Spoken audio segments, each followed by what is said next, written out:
It's Thursday, the 23rd of June. Good morning, Europe. A very warm welcome to the programme. Let's begin by looking at our top stories.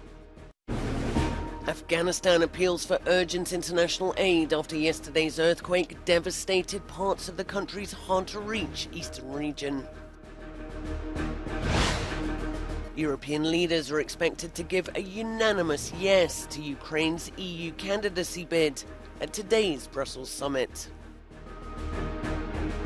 And French President Emmanuel Macron calls for cooperation and compromise in his first speech since losing his parliamentary majority.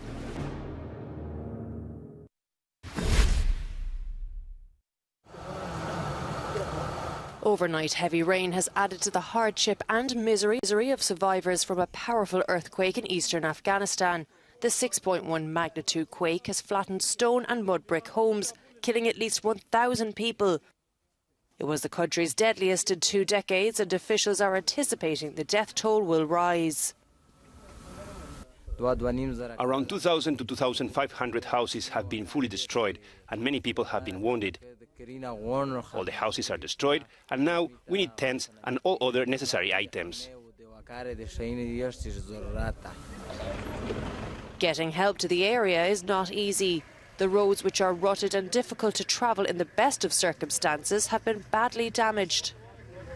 There's a search and rescue operation going on, and there are some medical supplies that are being given. The Norwegian Refugee Council is assessing today the situation in Host province, and tomorrow we're joining other agencies to look at the situation in Petkov. Afghanistan is already in the midst of a humanitarian and economic crisis. In a rare move, the ruling Taliban quickly called on the international community for help. More than 60% of Afghanistan's population of 38 million already relies on international aid to survive.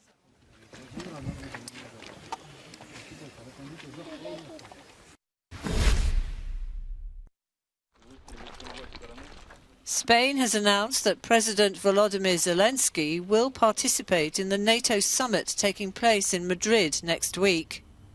Although Ukraine's membership of the military alliance is unrealistic, it will be an opportunity for the embattled leader to canvass more support.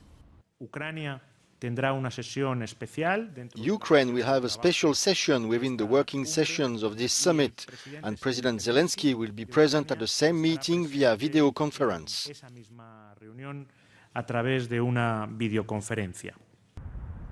NATO chief Jens Stoltenberg has already said he expects NATO leaders to decide at the Madrid meeting to agree on measures to help the transition of Ukraine's military from Soviet-era equipment to modern weapons. During a panel discussion in Brussels, Stoltenberg had this warning. The price we risk to pay if Putin gets his way by using military force against the independent democratic nation in Europe will be much higher than the price we pay today to support Ukraine. Meanwhile, Russian attacks in the east of Ukraine are taking a heavy toll of Kiev troops, according to Russia's Ministry of Defense. Its spokesperson claimed up to 500 Ukrainian servicemen had been killed in high-precision strikes on the Okean shipyard in the town of Mykolaiv. And Moscow has denied Ukraine penetrated its air defences in a drone attack on a Russian oil refinery, claiming instead it was a terrorist act.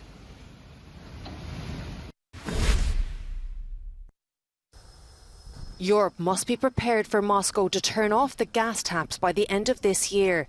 That's according to the head of the International Energy Agency, who called on the West to reduce its demand for gas and instead turn to nuclear energy. Fatih Birol also warned that the EU's efforts to preserve gas stocks do not go far enough. Russian energy giant Gazprom has cut its supply in recent weeks, but according to Birol, this is just the beginning. Countries dependent on Russian fossil fuels are now under pressure to refill their storage tanks in a race against the clock. The EU is now turning to other international suppliers, including the US, to buttress supplies.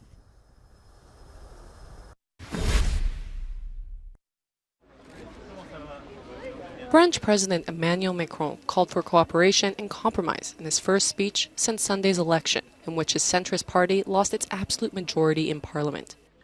but his intention to establish a working majority over the coming weeks has already been rejected. Leader of the left-wing party, France Unbowed, Jean-Luc Mélenchon, described Macron's speech as ratatouille and demanded that Prime Minister Elisabeth Borne put forward the government's roadmap to a parliamentary vote. Il ne peut y avoir d'autre réalité que celle-ci.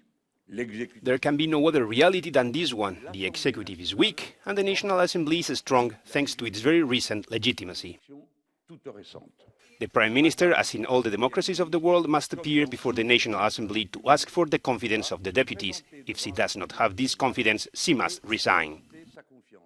Si elle n'a pas cette confiance, elle doit s'en aller. Far-right leader Marine Le Pen, who won a historic 89 seats on Sunday, tweeted Macron is pretending to himself that the people support him. Macron's Ensemble Alliance won the most seats with 245, but that's 44 short of the majority in France's most powerful House of Parliament. His government still has the ability to rule, but only by bargaining with legislators.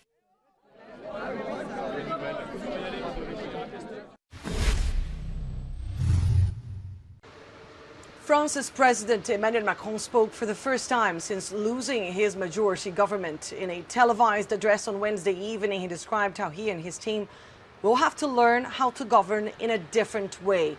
In a rather conciliatory tone, he described how compromise, dialogue and respect will have to be the main pillars of this next phase of his administration. He also said it is no time for quarrels or sulking. It is time to get together and get to work and implement some of the emergency measures he said France so desperately needs. He also said his priority will be purchasing power, tax cuts, as well as reforms. And he said he believes he and his team and his administration can deliver. It's going to be very interesting to see just how much time and attention that will require from him. Emmanuel Macron, who is expected in Brussels on Thursday and Friday for the European summit, also said that as soon as he is back from the Belgian capital, he will start trying to form these alliances. Annelise Bourges is in Paris for Euronews. The government of Bulgarian Prime Minister Kirill Petkov has been ousted in a vote of no confidence. 123 MPs adopted the motion, while 116 voted against. Petkov's downfall follows the withdrawal of the populist ITN party from the ruling coalition, a move which fatally weakened the centrist government. A vote was triggered by former Prime Minister Boyko Borisov and his allies, but Petkov says this is not the end. This vote is one small step off a very long road. What they didn't understand is that they failed to win the Bulgarian nation over. We promise that we will continue the fight and take back our country. And one day we will have Bulgaria without underhand dealings, without mafia, a successful European country. Thank you.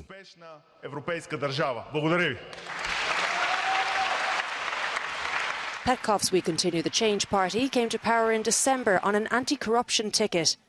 The country now faces the possibility of a fourth general election since April of last year.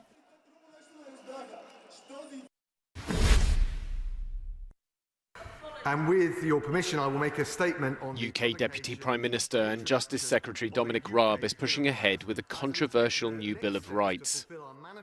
The new legislation would allow the British government to ignore rulings from the European Court of Human Rights, ECHR, after the court blocked deportations of migrants to Rwanda last week.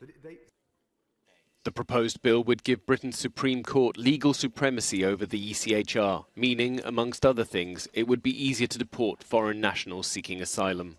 Although it is worth noting in fairness... The British Ministry of Justice has argued that the aim of the bill is to strengthen freedom of speech and curb bogus human rights claims. The opposition stated that the bill represents a step backwards for human rights. This is a very dark day for victims of crime, for women, for people in care, for everyone in this country who rely on the state to protect them from harm. This is not a Bill of Rights, it's a con. Lawyers and campaigners have also raised fears that the plan would erode human rights in the UK.